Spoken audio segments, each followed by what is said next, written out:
Hello, it's Karen Burniston here with an assembly video for two of our die sets. These are dies number 1258 birthday candle add-ons and 1257 heart add-ons, and you can check out all of our die designs at karenburniston.com.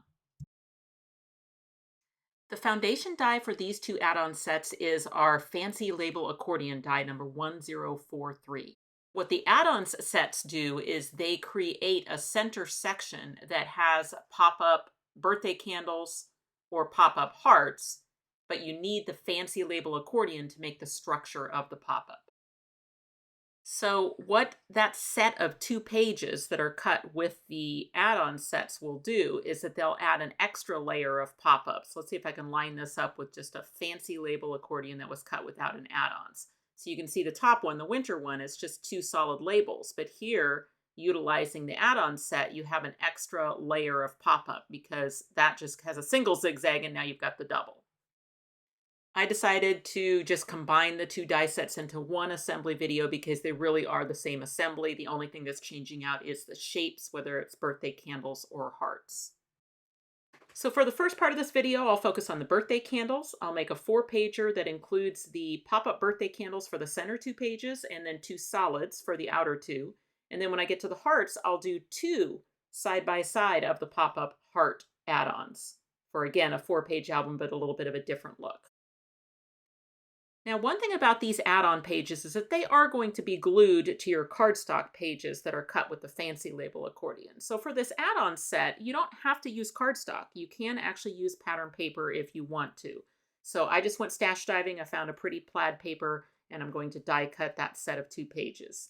And now I'm using my Spellbinders Platinum 6. You can use any die cutting machine that can accommodate a wafer-thin die. Training the folds in this piece could not be easier. The first thing you want to find is the center fold, and it is right up the center. So I'm going to fold that, and I like to fold it in both directions. So I fold towards myself, and then I turn around and fold the other way as well. So above and below the candles is going to be mountain folds. Those are going to come out towards you. But in between the candles in the center will be a valley fold.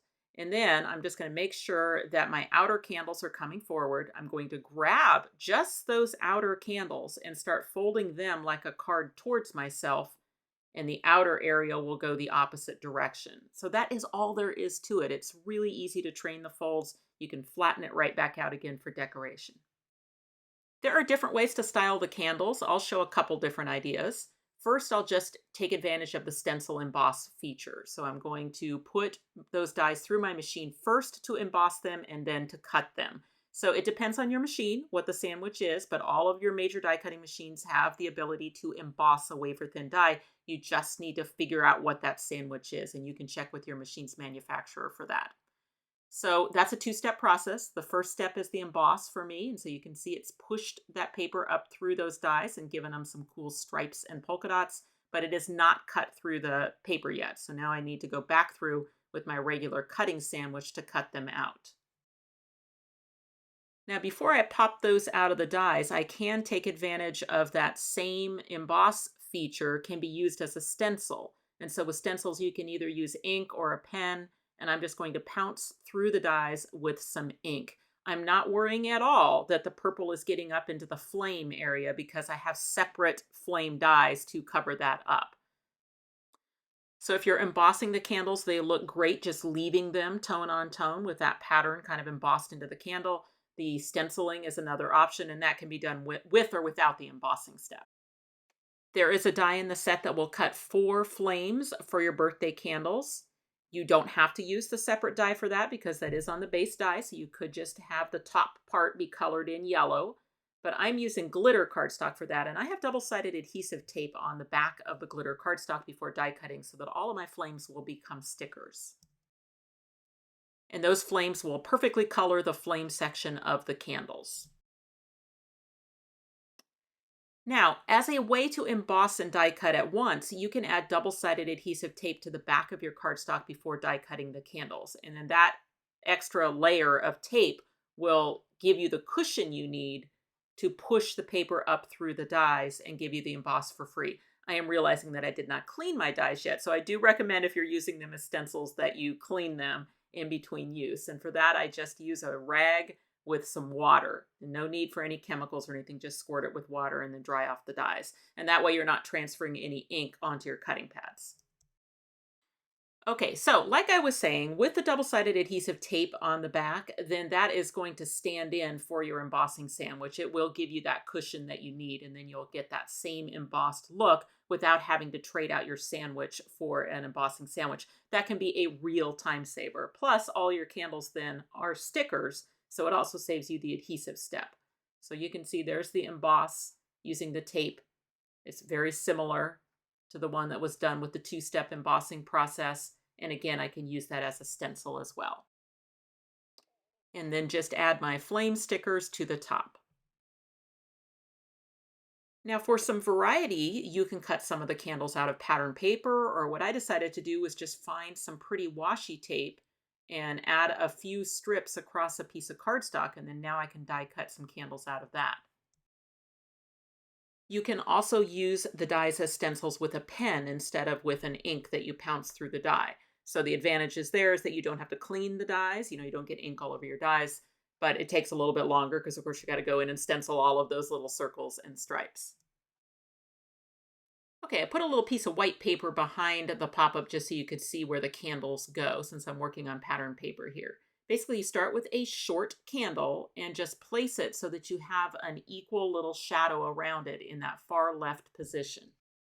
So you can use the pop-up shadow that's built in to kind of help you place your candles. And they always just alternate between short candles and tall candles. So some of mine are stickers, some of them aren't. I'm using my LINECO neutral pH adhesive in my fine tip bottle. We sell those items on our website. That is my favorite glue for pop-ups. Now, they're not all going to be straight, so just follow the contours of the pop-up because you get a little bit of variation then on the angle of the candles. But they always alternate, so you go short, tall, short, tall. Now, can you do your own thing? Absolutely. You can just go in there and do whatever you want, but I'm just telling you the way it was designed is so that you'll get that shadow around them if you alternate between short and tall candles. Now, they're not always going to be spaced perfectly between them the same, and that's to avoid the pivot points. So you can see there, candle number 3 needs to stay to the left of that pivot point so that you're not bending through a candle. But it is designed that way. It's designed to fit 3 candles in that first little section right there, short, tall, short. Okay, and then now I'm just going to carry on adding candles in all of the rest of the positions. And then again, I'm just alternating. And anytime I come to a pivot point, I just need to avoid that fold. I like to style 16 candles, even though I'm only going to use 12 on the pop-up. And that gives me a little bit of variety as I'm filling it in so that I have choices and I don't have to repeat patterns. But then it also leaves me with 4 extra candles that I can use elsewhere on the project. Time to switch to my foundation die, which is the Fancy Label Accordion. And for that one, I need 2 pages to go around my candles. I'm going to take advantage of the stencil feature that's built into that die, use a white gel pen, and add the stitch lines. With accordion pages, the tabs always go to the right. So there's this long tapered tab on the right side of each one of those accordion pages. I like to work that fold in both directions, and I'll do that on both pages. And again, it should always be oriented to the right. So you never attach a tab to a tab. It's always a tab to a page. And that way you have that tab, to keep going. Because remember, you can add as many pages as you want. I love glue for this. So I'm using my LINECO glue. I've added it all over that tapered tab. And I'm going to use that tab to join the 2 pages together. And that will be a valley fold between those 2 pages. So I can even go ahead and work that fold right now. And now I have those joined. Okay, so the way this is going to work is that add-on set is going to attach to those 2 pages. And the left side is going to line up with the left side of the first page. And the right side is going to line up with the right side of the right page. So I only need half the label on each one. So for this first one, the left side, I'm going to pivot it to 90 degrees. So it's out, opposite the outer frame. That will allow me to just put my scissors right up against that pivot point and cut straight across the label. And that will remove the right half of that label. Now over here, when I pivot it, I don't want to cut right on the pivot point because I'm not trying to remove the right side. This time I'm trying to remove the left side. So I'm going to cut a little bit away from the pivot point. So I'm going to leave a little bit attached there so it doesn't fall apart. So let's freeze for a second and look at this. When you're using an add-on set, you keep the left side of the left page and the right side of the right page. I like glue for this, and I'm going to go around the perimeter of my label, but not in the center because that's where the opening is.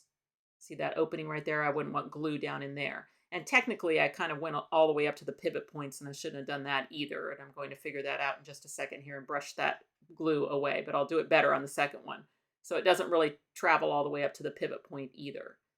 So just kind of noting where the add-ons is going to attach to the page, that's, a good way to kind of judge where your glue can go. So you can kind of just hold it on there and say, oh, all right, now I know where the glue goes. Basically, the glue goes down a little bit from the pivot point and then around the perimeter of the label, but nothing in the middle. Okay, and then I'm just going to bring that across and put it into that adhesive. And it's really easy to line that up because it's the exact same contour and page, as the page below. I still have those tabs on the right. That's great because I'm going to add another page. If you didn't want to add another page, you could just decorate the back side of the candles. So like when it's closed right here, you could go in with your 4 extra candles and just attach them back here, and that could be the front of your card. So if you were just wanting to do a little 2-pager, you could just kind of decorate that side and be done. But I'm going to make this a 4-pager, so I'm going to add 2 more pages. The cardstock I chose for my pages is very lightweight. I just chose it for the color itself. I much prefer a heavier weight cardstock for the accordions, but you can get the same effect by just doubling up the cardstock. So what I'm going to do with a second set of purple pages cut out of that same lightweight cardstock is I'm going to fold on the tapered tab, and then I'm just going to sit that in my trimmer, and I just choose a line on my trimmer that's just a little bit away from the blade. So is that even 1/8 of an inch? Probably not, just a smidge. So I like to take a smidge off of the 4 outside edges. And that is just because then I don't have to line it up as perfectly. So this is the same thing I would do if I was using pattern paper to make a decorator piece for the front. But right now I'm just trying to strengthen the page. I don't need any of the pivoting parts, so I can cut that out. And then now what I'm left with is a frame that can go on the back to stiffen up those 2 pages and make them resemble more like what I would get if I had used 100-pound cardstock. And the difference is quite noticeable. So now I've got stiff accordion pages, which I much prefer versus the flimsy ones with a single layer. I did the same cut a smidge, make a frame technique with pattern paper to add to my 2 other pages. And now I'm going to attach one to the front and one to the back in the usual manner to complete my project. So typically with an accordion project, you can chain all of the pages together and it still lays flat at that point for you to be able to decorate the interior labels. But with these add-ons, I've already got the center section assembled. So what that means is for my outer 2 pages, I'd like to add the decorations to them before I add them to the project. Now I'm using 3 of our birthday dies. I've got Celebrate, Cupcake Add-ons, and Word Set 2. And it is important that the tabs go to the right. So just always make sure when you're decorating those pages that the tabs are to the right. Okay, so just usual assembly from here. It is the long tapered tab that attaches the outer pages together, and then the little tabs on the label that attach the inner pages together. So just adding some adhesive, getting in there and attaching those inner pages together. Then I'm going to do the same thing for the final page. So adhesive on the long tapered tab, then I can add the page. Then I just need to get behind there and add some glue to the short tabs and attach the inner labels together. I did not think about that C for Celebrate overlapping the fold right there. That is about the worst place it could be. If it was up a little bit higher, it would go through the gap, but it's right at the connection point. So I'm going to try and put a fold in it, but it probably won't hold. So later on, I'll just go in with my scissors and snip a little bit of the C off, the one that's overlapping the fold, and then glue that piece back on again on the other page. Okay, since I am not adding any additional pages, I can go ahead and snip off my small tabs on my final page, and I can trim off the large tab as well. So something that's a little bit different about your Fancy Label accordion when you're using the add-ons set is the outer frame of your accordion starts with a mountain fold.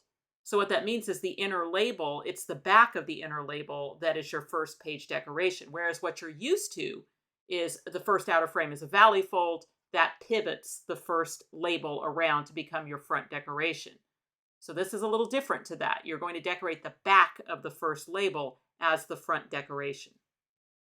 And that's why cutting those extra candles was particularly helpful, because it made the front decoration really easy. I used 3 of the candles on the front, and that label is just from the Fancy Label Accordion, so from the foundation die. The swirly do came out of the Cupcake add-ons, and then on the back, I added a label frame, a smaller white label to sign the card, and my final candle. A Fancy Label Accordion, when folded up, is just under a 5-inch square. So my suggestion for envelope size would be to use an A7 envelope, which will accommodate a 5x7 card. Okay, next up is the assembly of the heart add-ons die set. So looking at the packaging sample, you can see that these large hearts here are two-tone. They have a different color down under the press dots. And I wanted to show how I did that. So you get 2 matching dies in that set. If I wanted a pink heart that had white press dots, then I would just put the white over the pink and cut them both together. And then what it'll do is it'll press the white cardstock down into the holes and leave a little bit of color there.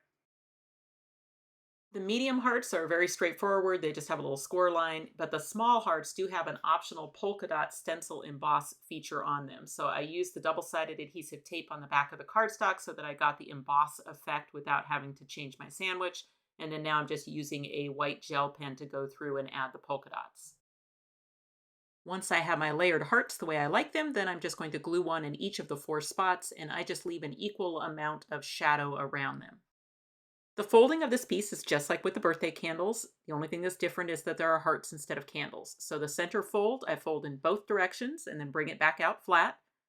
I get the upper and lower folds to be mountains, and the fold in the middle of the hearts to be a valley, and then just make sure that the outer hearts are coming forward.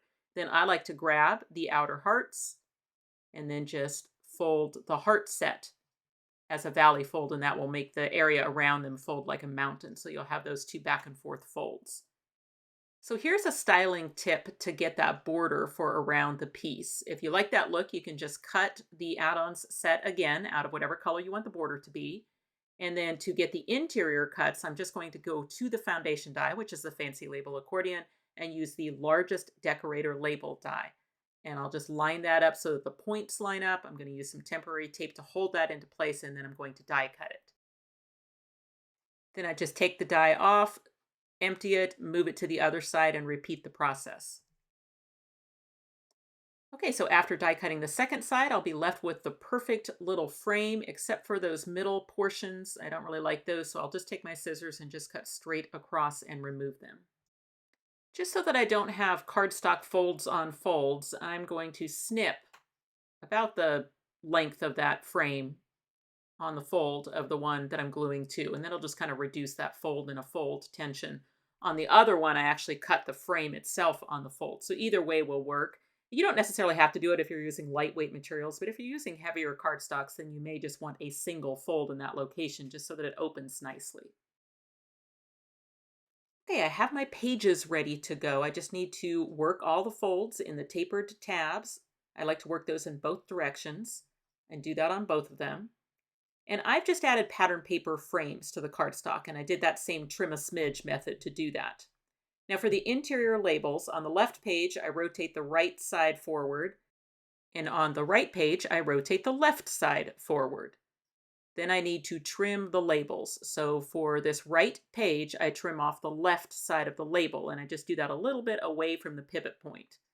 Then on the left page, I rotate it to where I can get my scissors right up to the pivot point and trim straight across, and that will remove the right side of that label. So this is identical as when we had done the birthday candles earlier in the video. So they're exactly the same. It is the long tapered tab that joins the 2 pages together. I just use a strong adhesive for that. And then just line that up so that it comes right up to the fold but doesn't cross it. Okay, then I just add the add-ons set attached to those half labels. So once again, I got to pay attention to where my glue goes. I'm just going to go around the perimeter, but a little bit down or up, I guess, from the pivot point, so I don't go all the way up to the point there.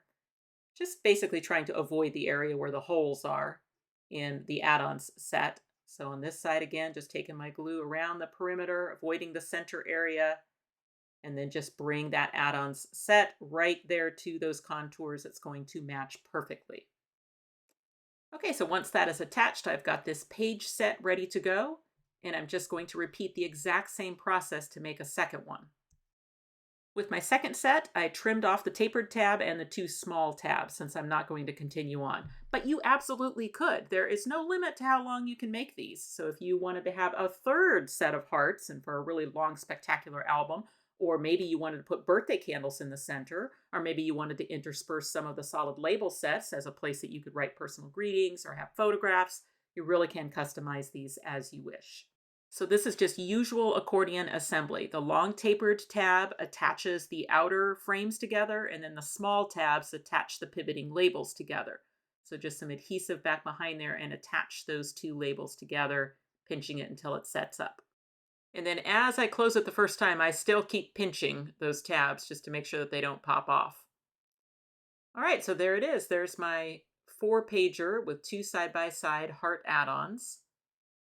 Okay, I want to decorate this front of the album, but the first thing I notice is because I used 2 different colors, I basically have a little two-tone situation here where there's a piece of that pink heart that's missing. But I still have the label pieces that I cut out when I was trying to make that frame. So that'll be great to just patch that heart. If I didn't have that, I would just do it with a scrap of paper, but since I already had that piece, I'm just going to use that to find a little piece of pink. And what I'm going to do with that little scrap is go in there behind and glue it to the back of that second heart so that it will shine through in the closed position and kind of fill out the pink heart so that it looks like a full one. Then I'll add another one of those decorative layered hearts to that spot. The only place I don't have glue is in the far right section of that heart, since that's essentially just kind of over air as it pivots around. So no glue on that far right side of the heart that's going to hang over the edge. Then I just need to fill in the other shadow with a layered heart and then flip the whole thing over and add 2 hearts to the back. There are 2 frame sets that are sold separately that fit the Fancy Label Accordion perfectly. Today I'm going to be using pieces from the Fancy Flourish frames. The frame edges have easy alignment corners. You just get the tips of the frame edge right to the corners of the pages, and then you just carry around doing the same thing, always lining up the tips with the very corners of the pages, and then you'll get perfect placement every time. So there you go, a perfect frame around the front of my card. And then now all I need to do is turn it over and add the other ones on the back of the card. For a greeting, I grabbed the little script Love You dies out of our Pop and Swap die set, and then I've cut those out of brown cardstock with double-sided adhesive tape on the back of the cardstock so that the words are stickers, and then I'm just going in there and finding good spots for those, just doubling that up so it says Love You, Love You. Even if you only looked at the front and then flipped to the back, it still says Love You. Now, the best place to put a label to write a personal greeting would be on the back, but I would suggest that you write your greeting on the label before you glue it on there because this no longer lays flat to make it easy to write on that label. So much better if you fill it out before you glue it on. This makes such a nice display piece, the accordion albums, and especially now with the add-ons having that kind of extra dynamic pop-up going through the middle. Here's the project that's shown on the packaging for the heart add-ons. You can see it's a 4-pager decorated on the front and back as well. And then here's the packaging sample from the birthday candle add-ons. You can see that again, 4-pager decorated on the front and the back, this time using the fancy winter frames. Here's a 4-pager by Lois Bach. I just love the colors that she used on this. So this is a pretty cool alternate assembly by Sue Small-Kreider, where what she did is she actually built the add-on set behind a mountain fold. So she's lined up the fold. She's got a valley in the back, valley in the front, and then she's got a mountain, mountain, valley, valley. So it just kind of gives it a little bit of a different look. I like how she added the tags too to give it a different shape when it's closed. Here's another cool idea by Sue Small-Kreider. Happy Valentine's Day. I love all the mix of pattern papers on this. And then she went ahead and added additional pieces to her set. So she's got a Candy Hearts box and a mini gift bag. Both of those dies are also in the same collection. I love the bold colors on this 4-page heart accordion by Nikki Foden. Here's one by Lois Bach. Love the pretty pattern papers that she used on this. Here's an adorable birthday card by Suzanne Smith. Love the styling on the candles and the addition of the Winter Animals hedgehog throughout. The candles can work great as Christmas candles. So here's a card by Suzanne Smith where she decorated everything for Christmas, including a cute little reindeer peeking out of a stocking. This is such a sweet winter version heart accordion by Fran Sabad with those cute snowmen. Frances Byrne is celebrating her 51st anniversary this month and made this great heart accordion in celebration. Another one by Frances Byrne, this time in bright, fun birthday colors. I love how Jen Webster used the candy hearts out of our new Candy Hearts box die set to cover her heart accordion. Another one by Jen, love this one, birthday candle version, Flourish frames on the outside. Lois with a wedding version using some metallic cardstocks. Love it. And here's a clever idea by Nikki Foden where she flipped the heart add-ons upside down and decorated them as Christmas trees. And I'll finish with this card, which is one of the projects in our January 2024 Zoom class, heart accordion, solid page on the end. The birthday candle and heart add-ons die sets are available now from a lot of your favorite local and online retailers, as well as from our website, KarenBurniston.com. Thanks for watching. If you click on the website link, you'll go to KarenBurniston.com, where you can purchase these dies as well as find links to our other social media accounts. You can subscribe to this YouTube channel and check out some of my other videos. Thanks so much for watching, and I'll see you next time.